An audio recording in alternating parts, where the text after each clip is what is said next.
I planned the most elegant graduation party a mother could give, only to watch my son stand up and sever ties with me in front of everyone. Then he turned and offered his blessing to my husband and his mistress. They thought I'd do what I always did, swallow it quietly and clean up their mess. But this time they were wrong. If Leo no longer wants me as his mother, then I see no reason to keep paying his tuition, covering his father's medical bills, or letting them live in the house I paid for. I'll be taking it all back. I spent 2 solid weeks preparing for my son Leo's high school graduation party. Every little detail, centerpieces, music, catering, I handled myself because I wanted that night to be unforgettable. He was valedictorian. He had an early admission letter from Harvard in his hand. How many moments like that does a person get in life? As his mother, I wanted to give him a proper send-off, a celebration that marked the end of his youth in the best possible way. What I didn't realize then was that I was rehearsing for one of the most ironic moments of my life. I stood in the second row, just behind a row of rose columns, watching Leo walk up to the stage after the MC called his name. He wore the navy suit I had custom-made for him, stitched to perfection. "Look at him," I whispered to Diana, my closest friend and Leo's unofficial second aunt. "He looks like a grown man now." Diana smiled softly. "He should be proud of you, Jane." I smiled too but didn't say what I was thinking. "I hope so too." Then Leo spoke. "I have 2 announcements to make tonight," he said loud and clear. The microphone made his voice crisper than usual, almost unnaturally sharp. I assumed he was about to thank us, his parents. At the very least, I thought he'd acknowledge the years of work I put into building his future. But what came next felt like a slap across the face. First, I've decided to cut ties with Jane. She's no longer my mother. The room, filled with quiet conversations and soft jazz music, froze. Even with champagne flutes in hand and smiles half-formed, no one knew how to react. I stood there in silence, the whole world suddenly on mute. Leo didn't pause. His voice was steady, rehearsed, like he was reading a prepared statement. "Second, I'd like to offer my full support for my father and Ms. Martha's relationship. I hope our friends and family can accept and bless their future together." My ears began to ring. I could hear the sharp intake of breath from guests nearby, the clink of glass against glass, the echo of my heart falling into a deep, hollow place. Martha stood beside my husband, Greg. Her eyes were red, her hands twisted nervously in front of her. She bit her lip and looked down, playing the victim like she'd just been blindsided. "Greg?" He stood there silent. No denial. No explanation. Just a light pat on Martha's back. A quiet endorsement of everything Leo had just said. Then Martha let out a dramatic sob, turned and fled the room, covering her mouth as if she had just been humiliated. Greg followed closely behind like the gentleman in a cheap romance novel. I couldn't breathe. My knees buckled. Diana caught me by the arm just in time. I tried to speak but my throat locked up. Leo looked straight at me, his expression cold, victorious. His words sliced through the air like a final verdict. "You should just live with your money, Jane. People like you don't deserve families." I gripped the nearest chair, my fingertips numb. In a matter of minutes, I'd lost a son, a husband, and everything I thought I'd built. Years of sacrifice gone with a sentence. Behind me, Diana's voice rang out like a battle cry. "You little bastard." She stepped in front of me like a lioness, shielding me from view, her voice rising with fury. "What the hell is wrong with you, Leo? That's your mother up there. Everything you wear, everything you've eaten, every single lesson and opportunity, you got it because she broke her back for you. Do you have any idea what that means?" Leo slapped the table, unfazed. "No one asked her to do that. She did it for herself. A real mom stays home, builds a family, not someone always working, always out acting like she's saving the world. Martha held this family together, not her. I didn't even know how it got to this point. I remember holding him through fevers, racing to the ER in the dead of night.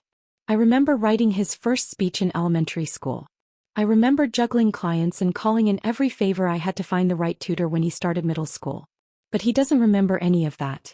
He erased it all. That night, I didn't say another word.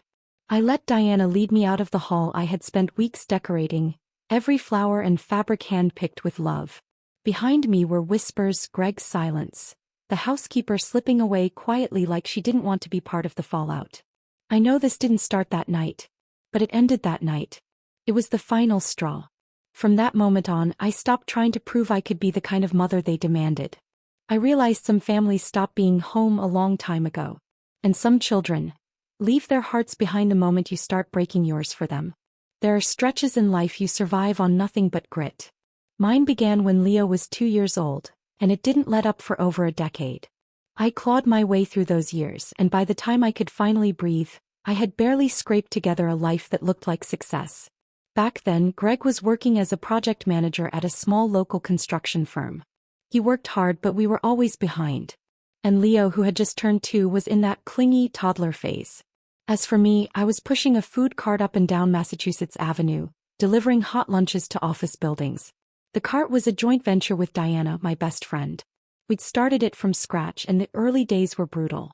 We prepped in a friend's garage, woke up at 4 a.m., and spent entire days selling food on street corners in the biting cold. After the lunch rush, I'd race home, clean up, bathe Leo, get him to bed, and then dive into accounting, inventory, and prepping for the next day. I was a machine. No pause button, no backup. And none of it was seen. None of it was appreciated. Not even by Leo. He remembers the company I eventually built. He doesn't remember the part where I had to scrape together daycare fees by wearing discount work boots and hauling vats of soup through a snowstorm. But eventually the food cart took off. We landed supply contracts with a few tech campuses and finally didn't have to be on-site ourselves. I registered the business, built a brand, hired our first employees. For the first time, I could actually spend a full holiday with Leo. But life has a way of sucker punching you just when you're starting to stand upright. Greg had a fall at a job site. The injury left him with permanent nerve damage. Overnight, he went from being our family's provider to someone who needed round-the-clock care. And Leo was only 7. I had a choice to make. Shut everything down and become a full-time caregiver, or double down and become the kind of woman who could truly carry the future on her own. I chose the latter. So I started leaving the house at 6 a.m. and getting home after 9 p.m., 6 days a week. Most of the time, I relied on security cameras to check if Leo had finished his homework, if Greg had taken his meds, if someone remembered to shut off the dryer. That period felt like living with my heart soaked in vinegar, sour, anxious, and constantly stinging. But I couldn't afford to break. 5 years ago, Greg's doctors recommended hiring a live-in caregiver. I was burning out. My stomach had started bleeding from the stress. A client of mine referred someone she trusted. A private assistant with a nursing background. Her name was Martha.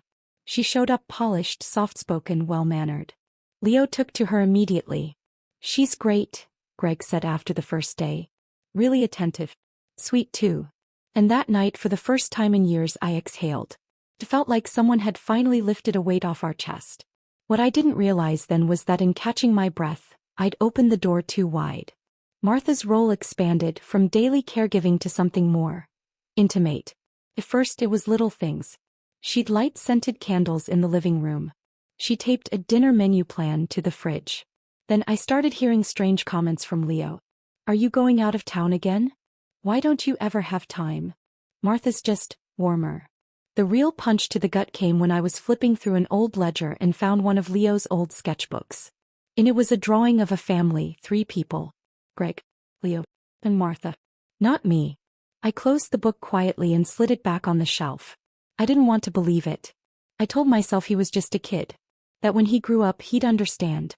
That Greg was just lonely and needed someone to talk to. But now I know. Some cracks once opened only keep spreading.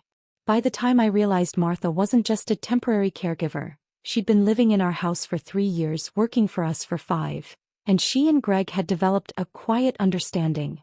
Leo treated her like a second mother. Or maybe his only one. Me. The woman who built this house, held it together, paid every bill, every debt. I'd become the outsider. The cold one.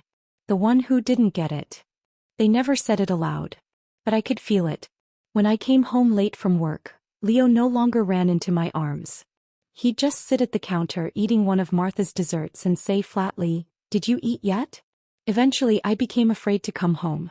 Afraid of walking into the house I'd built from nothing, only to find it warm and buzzing. But not for me. Like I was a guest in someone else's home. Uninvited. I kept thinking I could fix it. That I just needed more time. More effort. That one day Leo would see the truth.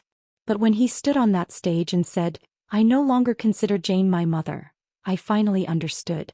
Some distances can't be crossed, no matter how hard you try. The next morning I woke up even earlier than usual.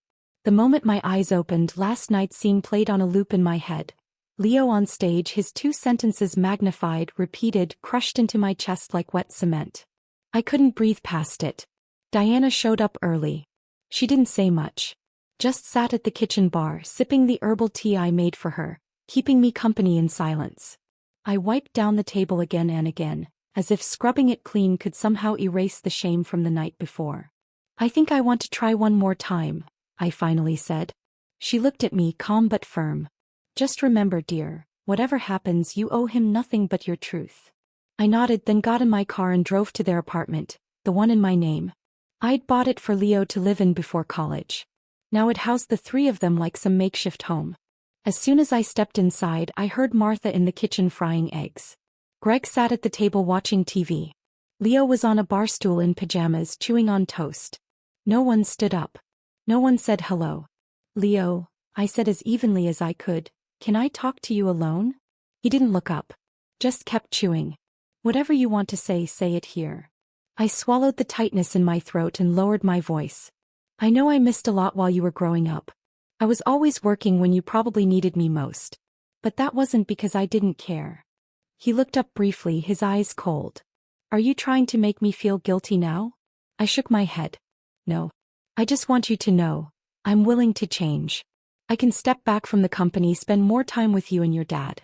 We're still a family. Leo let out a dry, humorless laugh and dropped his toast. A family? Didn't you get the message last night? I turned toward Martha. She didn't miss a beat, still flipping eggs like nothing was happening. But I saw the tiny smirk curling at the edge of her lips, smug, satisfied.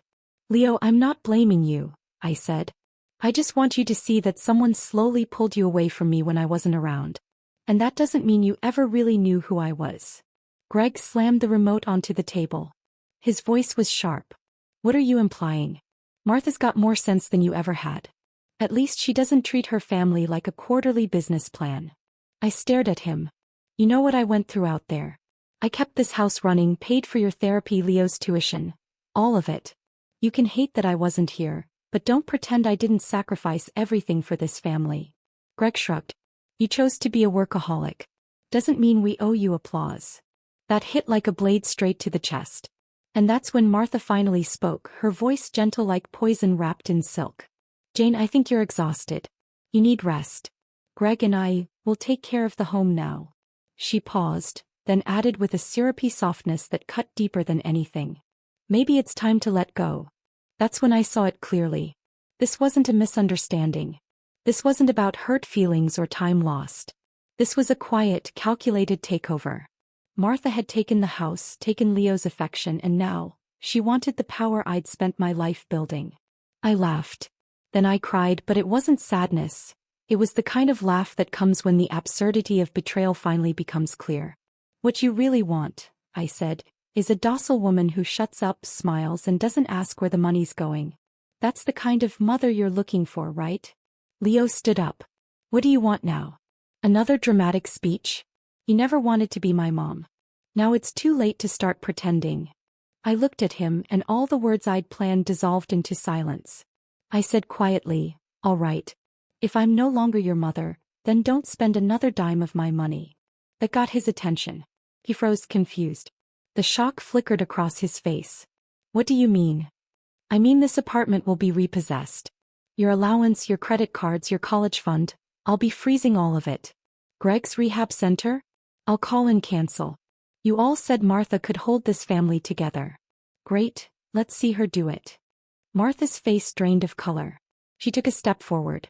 Jane, come on. This isn't necessary. I raised my hand. Drop the act. That scene you pulled leaving the banquet last night? Nice performance. But I saw through it. You want to be this house's new queen? Then it's time you started paying the mortgage. Leo's eyes flicked toward her, really looked at her for the first time. And Greg? He just scoffed and turned his head away. I stepped toward the door and looked back one last time at the place I'd bought to shelter my son and care for my husband. I'm not your ATM. And I'm sure as hell not your fool. I don't owe you anything anymore. The door opened behind me. Silence followed. And then I heard it, Leo's voice, soft, uncertain. Mom. It wasn't loud. More instinct than intention. But I didn't look back. Because in that moment I understood. Sometimes it's not that you didn't try hard enough. Sometimes the script was never meant to include you. And I was done auditioning. When I walked out of that apartment, my head was spinning, but my body felt startlingly clear. The wind was sharp, whipping the hem of my dress as I reached the car. My fingers hovered over the unlock button for a moment before pressing it down in one decisive motion. And in that moment I realized, I wasn't broken. I was awake. When I got home, the first thing I did was call my financial advisor. I asked her to freeze every account connected to Leo and Greg. Their credit cards, living expenses, shared bills, even Leo's college fund. She paused on the line. Jane, are you sure about this? I've never been more sure, I replied. Next I called the rehab center. I canceled Greg's upcoming appointments and instructed the billing office to send all future invoices directly to him. That evening I stood in my kitchen and made myself a pot of beef bone broth. My favorite. It had been a long time since I did something just for me. The next day I went into the office. My desk was spotless, the light falling across the hardwood floors like a soft curtain. It was so quiet it felt like I was separated from the rest of the world. I called in my legal director and business partner. We began the formal process of restructuring ownership and removing any family access to company assets. I no longer want any family members involved, I said. My voice wasn't loud, but it left no room for negotiation. Then I called my family attorney. I'm ready to start divorce proceedings. As soon as possible. She hesitated. Jane, are you absolutely sure this is the path you want? I glanced down at the copy of our marriage certificate on my desk and said quietly, I've been sure for a long time. I just finally stopped second-guessing myself today. I stayed at work until late that night. When I finally closed my laptop, I sat by the window and watched the lights flicker on across the city. The car lights along Massachusetts Avenue moved like a river. Far off in the harbor, a lighthouse blinked steadily. And for the first time in years, a sense of calm began to drift from my shoulders to my chest. I knew I needed to leave that house. Not because I no longer belonged, but because it had never truly welcomed me. The following morning I packed a small suitcase and my laptop, then drove north to a little apartment I'd bought years ago, thinking it might be my retreat when I retired. It wasn't big, but it was quiet, and when I opened the windows I could see the ocean. I didn't tell anyone I was going. I didn't leave a note. I didn't glance back at the house I had traded 15 years of my life to afford, even though I was about to put it on the market. There was nothing left there for me to take. I didn't turn on the TV. I didn't check my phone. I just sat on the balcony letting the sun warm my face. Below, kids zipped by on skateboards. The wind rattled through the eaves. For the first time in forever I felt something I couldn't quite name. Not freedom. Not happiness. But stillness. Like someone who'd finally stopped running while dragging a weight behind her. I spent the rest of the day sorting through old files. I deleted the synced photo albums from Leo's childhood. I removed Greg's name from my contact list. I submitted a request to my bank to update the beneficiary on my accounts. And I booked a meeting with my estate attorney to revise the trust. After I cut them off, I didn't reach out. But news still found me. The first call came from my property manager. Ms. Thompson, the townhouse on Parkside Lane has been officially reclaimed. Keys returned. Previous occupants cleared out. Any trouble? Nothing major, he said. Though one of the female tenants seemed a little distressed. But it's all handled now. They moved out 2 days ago. I hung up without a flicker of emotion. It felt less like reclaiming a property, and more like finally evicting a squatter from my peace. When Diana dropped by, she brought a special gift. A printed photo of Martha in a supermarket uniform, pushing a restocking cart. Greg was slouched by the register, bracing his bad leg, looking sallow. They look like a deleted scene from a bad TV drama, Diana chuckled, sipping her coffee.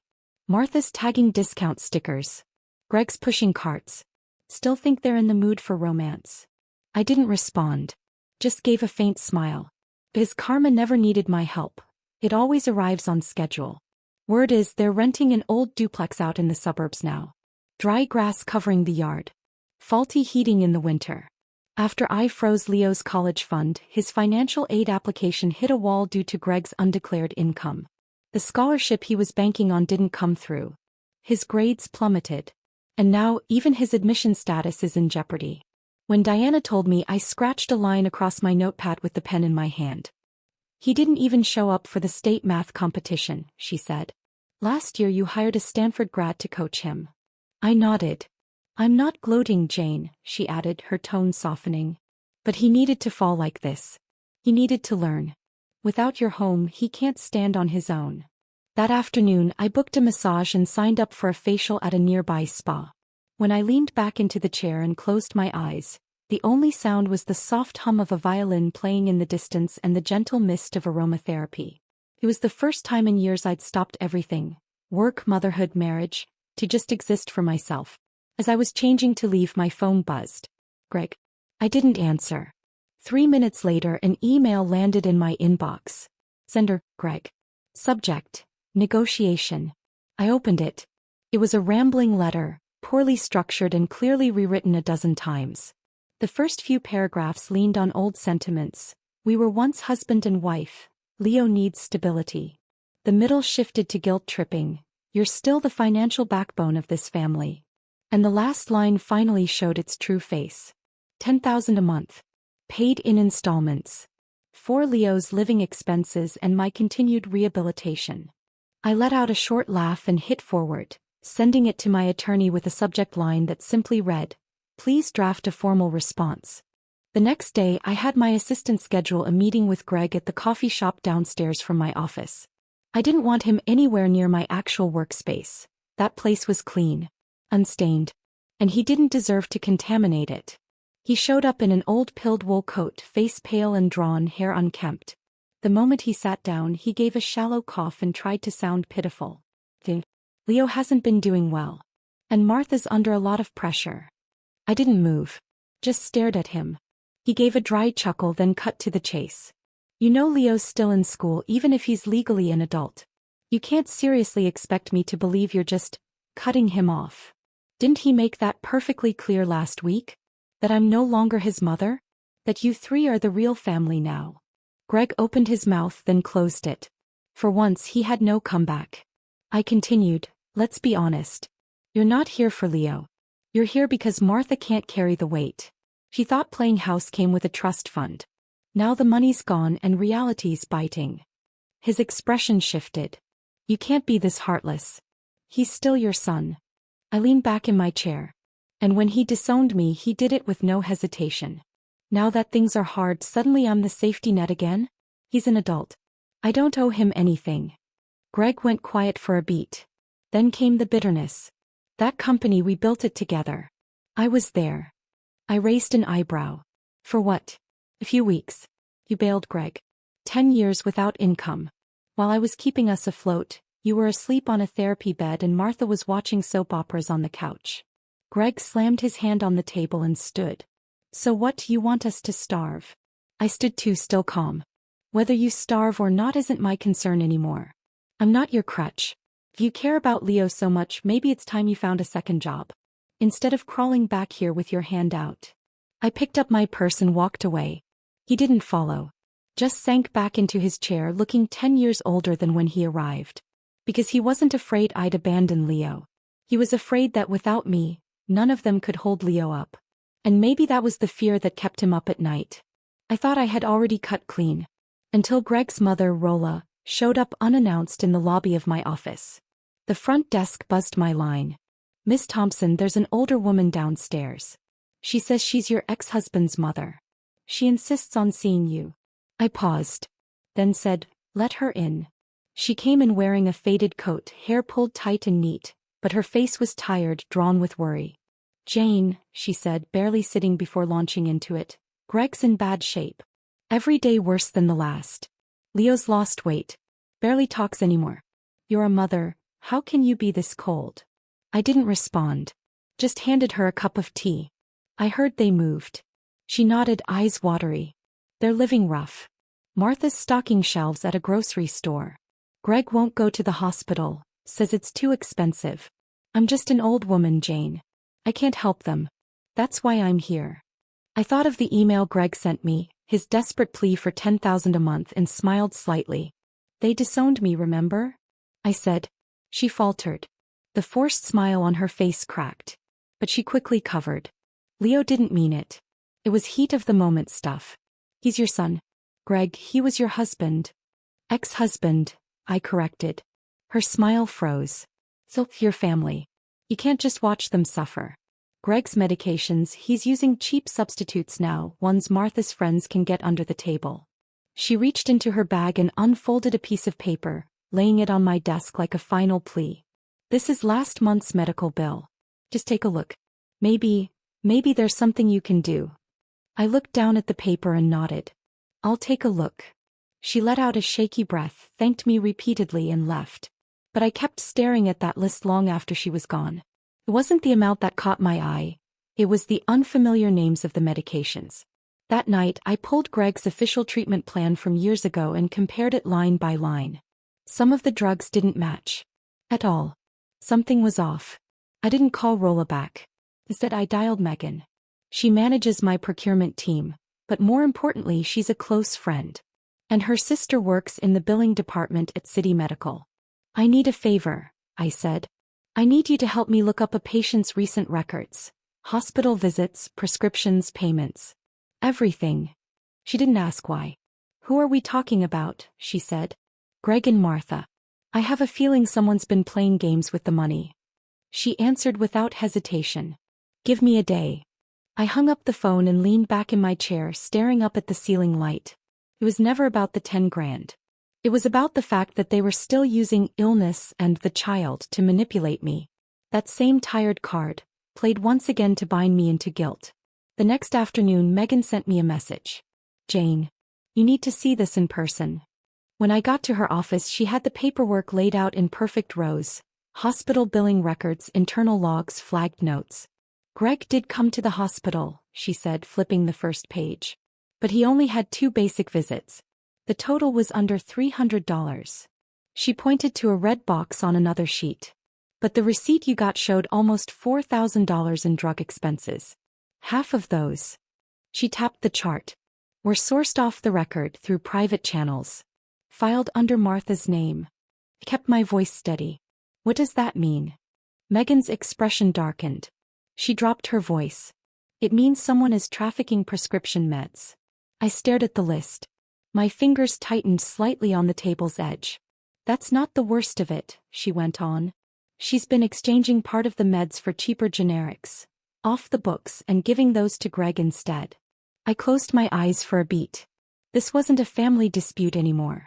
This was systematic exploitation. Skimming healthcare costs and gambling with Greg's actual condition, for profit. You going to the police? I didn't answer immediately. I slid all the files into a folder and zipped it shut. Not yet. I need more. But eventually. I want to hear it from her. I want her to say out loud whose money she took, and whose life she played with. When I walked out of the hospital, the sky was impossibly blue, the sunlight almost too hot on my face. For years I'd been building a house. Not a physical one. A life. A structure that others lived in comfortably while I served as the heating system, the plumbing, the unseen labor behind the scenes. I realized finally, this house needs to come down. And when it does, I'm not leaving a single steel beam behind. I didn't want to wait around for a months-long investigation. And I certainly didn't want Leo catching wind of it before I was ready. So I asked to see Martha. Alone. I called her directly, asked if she could meet me at a downtown cafe. She agreed, on time as always, dressed in her signature beige knit cardigan, makeup polished and tasteful. She still looked the part, the dutiful caretaker, the image of soft-spoken competence. You'd never guess she was neck-deep in fraud, deception, and identity theft. Martha, I nodded politely. Have a seat. She settled across from me. I casually flipped my phone screen face down. The recording had started the moment she sat. She looked cautious, maybe thinking I was here to argue over Greg's medical bills. She began with her usual soft-spoken preamble. I know you're still upset with Leo. He didn't mean everything he said. He's just a kid, Jane. Things have been hard lately and we're not trying to rely on you, it's just. I cut her off and slid the folder across the table. I've been cleaning up some of my financial records, I said, flipping a few copies like I wasn't really invested. Some charges didn't make sense. I figured we should talk face to face. Clear up any misunderstandings. Her fingers froze as she opened the folder. Her face changed instantly. I think you might be mistaken, she said with a weak smile. I only follow Greg's instructions. I'm just the caregiver. You know that. Caregiver. I echoed with a faint smile of my own. You were listed as a co-signer on our bank accounts. You submitted 2 reimbursement forms using my name as the legal guardian. Martha, I'd love to know, how exactly did you get access to those documents? Her hand twitched. She hadn't expected me to be that direct. Greg told me to handle it, she said, glancing toward the window. I was just trying to keep things running smoothly at home. Using the long-term care benefits on my Social Security account? $5,000 a month. She gave a low chuckle. You always were the accounting type. I didn't blink. The silence grew. She finally dropped the smile. Her voice changed, cooler, sharper. Let's be honest. You've always hated that I understand Greg better than you do. That I know how to take care of him. That I know how this house works. I let out a small laugh. Not because she was right, but because she thought that was the win. Understanding, I said softly, doesn't make what you did legal. Her face twitched. The confidence faltered. I had a pharmacist go through every drug you ordered, I continued. It cost me $1,000. 3 of those were sleep medications. 1 was for chronic arthritis. Greg doesn't have either condition. She licked her lips, dry now. He hasn't been sleeping. Where did the meds go, Martha? I asked, ice in my voice. She didn't answer. Because the truth didn't belong to her anymore. It belonged to the evidence. And soon it would belong to the court. So what did you bring me here for? Martha asked, her voice dropping just slightly, laced with a hint of challenge. To rehash old drama? Or are we negotiating something? I didn't flinch. I just want to hear it from you, I said quietly. How much money have you taken from Greg, over all these years? She didn't answer right away. Her eyes scanned my face like she was trying to calculate how much I already knew. Then she gave a little shrug. Fine. Since you want honesty. Her tone was light, even casual. Ever since his stroke, I've handled everything, his meds, his therapy, his meals. I've kept him steady, kept him from falling apart. I took care of the forms, the meetings, the lies that covered up your absence. She leaned in, dropping her voice to a whisper like we were swapping secrets, not stacking evidence. I pulled money from his accounts, sure. But that was earned. He told me I deserved it. Said you were all paycheck, no heart. That what he needed was someone real beside him. Her nails tapped the table, rhythmic, mocking. You thought your long hours were noble, but he built a new home right under you. All I did was manage it better. I didn't argue. I simply nodded slowly and placed my hand on my purse. Then I stood up, looked her straight in the eye and smiled. Thank you for your honesty, Martha. You gave me exactly what I needed today. Her face froze. Something in her expression flickered. What do you mean? I turned away and said quietly, I mean the truth, when spoken aloud, can be worth a lot more than a lie. And I walked out of that cafe into the bright sun, the air rich with roasted coffee and caramel. I didn't look back. I already knew she'd rush to cover her tracks. Maybe she'd run to Leo and cry that I was delusional, unstable, cruel. What she didn't know was that a backup copy of the recording was already in my attorney's hands. He had never seen me as a threat. But I wasn't the woman who used to shuffle between the kitchen and the boardroom, trying to earn love with casseroles and contracts. Not anymore. She thought I was still the woman who would trade everything for peace at the dinner table. He was wrong. The recorder in my purse was still running, but I knew I had all I needed. It was enough. More than enough. I didn't go home after the cafe. I took a cab straight to my attorney's office.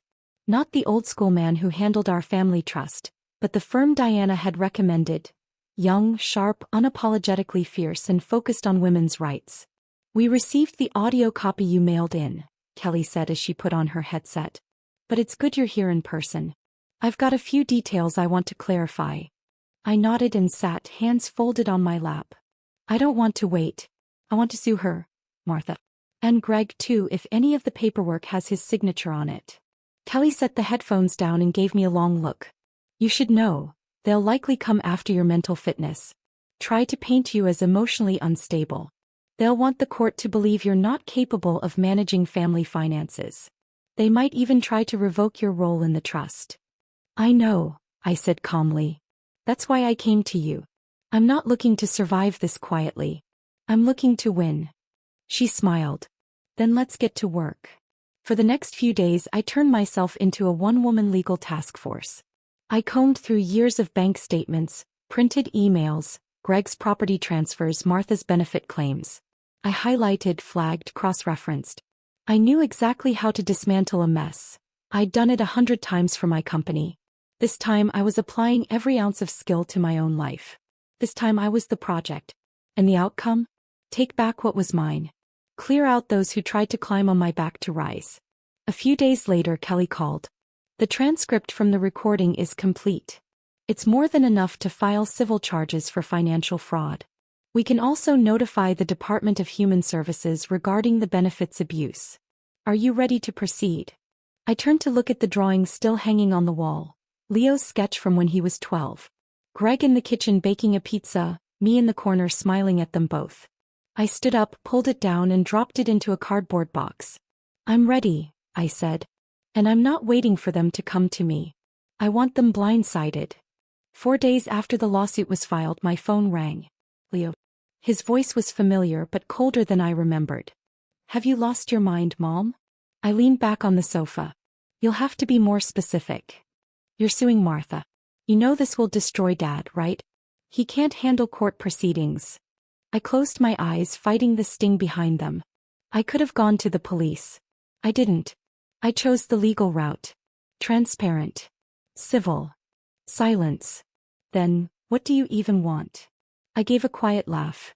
You've all said for years that I only care about money. So that's where I'm starting, by reclaiming everything I paid for. He hung up. I didn't cry. Instead I walked into the kitchen and opened the drawer where I kept all the things I hoped I'd never need. At the bottom was our prenuptial agreement. There in a tucked-away clause it stated, if one party commits fraud or conceals major medical decisions, the other reserves the right to rescind joint asset agreements. I had signed it once out of fear. Now it was my weapon. That night I slept better than I had in years. At dawn the next morning, Diana knocked on my front door holding a newspaper in one hand. Have you seen this? She asked, laying the Morning Gazette flat on my kitchen table. There, tucked in the bottom right corner of the front page, was a brief, easily overlooked story. Private caregiver under investigation for identity theft and benefits fraud. Police confirm active case. Diana glanced at me with the faintest glint of satisfaction in her eyes. Looks like she knows now. You're not the pushover she thought you were. I smiled. No, I said quietly. Now the real war begins. I sat in my car gripping the duplicate letter I'd just picked up from Kelly's office. Martha's good days were officially over. Kelly's team had worked fast. The moment I handed over the recording, they secured all evidence, archived every record and initiated the filing process. I signed the necessary affidavits and for the first time, told the entire story from the beginning. Greg's illness. The changes to our finances.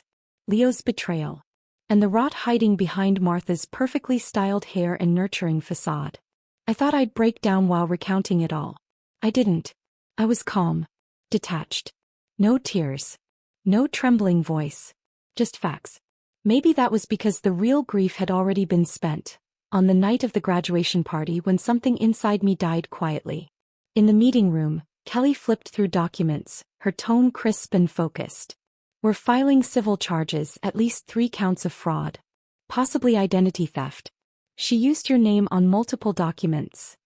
I nodded. I'm all in. She looked up, eyes steady. You realize this won't be quick. If she panics, she'll try everything she can to twist it. Including turning it back on you. I gave a dry little smile. They've already started. I slid my phone across the table.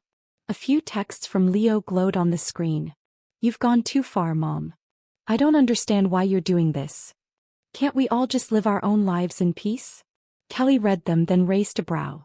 So now he's playing the victim. Classic Leo, I said, shrugging. When he doesn't get his way, he performs the pain. The only difference this time, I paused, is that I'm not performing with him. Just then another message came through. From Lana, Greg's sister, Leo's aunt. Someone who rarely reached out. Heard you're going after Martha. Are you okay? Leo's been a wreck lately. Maybe we could grab tea? I stared at it for a few seconds, then flipped my phone screen down. Kelly asked, "You planning to respond?" I smiled. Not yet. Let them stew a while. We turned back to the files. Kelly's paralegal had uncovered something new. The power of attorney update Greg allegedly signed, naming Martha as decision-maker, had never gone through proper legal channels. No doctor's signature. No legal witness. No notary, Kelly said, holding up the original. This document's worthless in court. If he signed it under prolonged medication influence, we could add criminal liability. Could she go to prison? I asked. No guarantees, Kelly replied. But she'll never touch another penny from your family again. I closed my eyes, let out a long breath. I had been holding that in for years. That night, just as I hung up my coat, the doorbell rang. It was late. I wasn't expecting anyone. Through the peephole, Diana. She was holding a cake box, looking cautiously hopeful. You're here. I opened the door, surprised. She lifted the box. Figured you probably skipped dinner. Thought I'd bring something sweet. I stood there for a beat. Then, without a word, stepped aside to let her in. We sat in the kitchen just like we had 100 nights before. She sliced the cake, made the tea, and let the silence settle over us first, filling the space where grief and fury had lived too long. Finally, she asked, "You're really taking them to court?" I nodded. They didn't leave me a choice. She didn't argue. Didn't lecture. Just topped off my cup with more hot water. Then don't you dare go soft. I stared into the glass, murmuring, kindness is for people who've earned it. Greg hasn't. As for Leo, I'm giving him one last chance. But that doesn't mean I'll abandon myself. She didn't answer. Just sat beside me, silent and steady. The morning of the trial. I sat at the plaintiff's table, hands wrapped around a cup of still warm coffee. The courtroom was small. 3 rows for public seating, blinds casting stripes of sunlight across the floor. Greg had been hospitalized for nearly a month. Before that, Kelly helped finalize the divorce paperwork. No drama, no screaming, just a pen that barely had enough ink left to sign. We closed all joint accounts, froze insurance transfers tied to Martha, and locked down my assets. Greg, too weak to appear in court, had signed a voluntary dissolution of marriage in the presence of a doctor and attorney. Now it was Martha Holland standing on the other side. Does the defendant understand the charges being brought against her? The judge asked. Martha didn't look at me. She nodded. No makeup today. Her gray sweater looked worn thin. She could have been any woman on any street. But I wasn't fooled. Kelly stood, her voice firm as she presented the evidence. We submit records of unauthorized account changes, pharmaceutical purchase orders, falsified subsidy applications, and a recording in which the defendant admits to the actions under question. When the tape played, it was as if the air froze over. Martha's voice filled the courtroom, soft, measured, disturbingly calm. Of course I used his money. That was my payment. You think I was doing this for love? For family? The verdict was clear. The court ruled that Martha had engaged in financial misconduct and identity fraud. She was ordered to repay all confirmed stolen funds, and would face criminal charges pending further investigation. I didn't look at her. I was watching Leo. Leo sat in the gallery, pale and motionless, his hands clasped tightly together. He didn't move, didn't blink, as if frozen into the moment, carved into stillness. It wasn't until Martha, under repeated questioning, finally admitted to manipulating Greg's compromised mental state to change parts of the financial authorizations, that something in Leo cracked. His eyes reddened. He wasn't wearing the mock turtleneck sweaters Martha had always picked for him. Instead, he'd pulled on his old college jacket, faded but clean. And in that moment he looked like a young man who had finally stepped out of the fog, disoriented, standing in the heart of the truth, not sure whom to blame or even where to begin. The final judgment wasn't harsh. Martha was ordered to repay $120,000 in misappropriated funds and sentenced to 18 months of community correction. But it wasn't the sentence that broke Leo. It was the collapse of everything he thought was home. I didn't stay to see them leave the courtroom. Instead, Kelly and I moved on to finalize the last piece of my own chapter. My divorce from Greg was now officially filed and processed. Under our prenup, I retained my original capital and all individual income streams. The assets acquired during the marriage, Greg's portfolio gains, the coastal house, several trust accounts, and a portion of his retirement fund, were split according to agreement. I kept the old house. And from my share, I established a new trust to fund care resources for patients with Parkinson's disease. That night when I got home, Diana was already waiting in my living room. She sat with a cup of red tea, eyes gentle but lit with something quietly fierce. "You won," she said. Then she added with a half-smile, "Even your revenge was elegant." I set my bag down, allowed myself a small laugh. "I didn't win. I just stopped running." She nodded, then paused. "Leo came by," she said. "Said he wants to apologize. In person." I didn't answer right away. "Do you want to see him?" she asked. I shook my head. Then nodded. Then finally said, "Not yet." A few days later I received a letter in the mail. The envelope was folded by hand, neatly, carefully. Inside the note was brief. "I've returned the check that was meant for me. I found a part-time job. It's just enough to get by. Thank you for everything you did, for all the years I didn't see it. I'm sorry I didn't open my eyes sooner. If you ever decide you're ready, I'd like a chance to introduce myself to you properly. As your son, Leo." I didn't write back. But I felt something settle quietly inside me, something that had been restless for far too long. It wasn't that I couldn't forgive him. It was that, for the first time, I understood. Not every mother is meant to sacrifice herself endlessly for a child who won't reach back. Some mothers are meant to live for themselves. There is no perfect closure in life. No clean final chapter where the page folds itself neatly shut. But somewhere, on one page or another, the story does get to say, "This is where I end it. And this is where I begin again."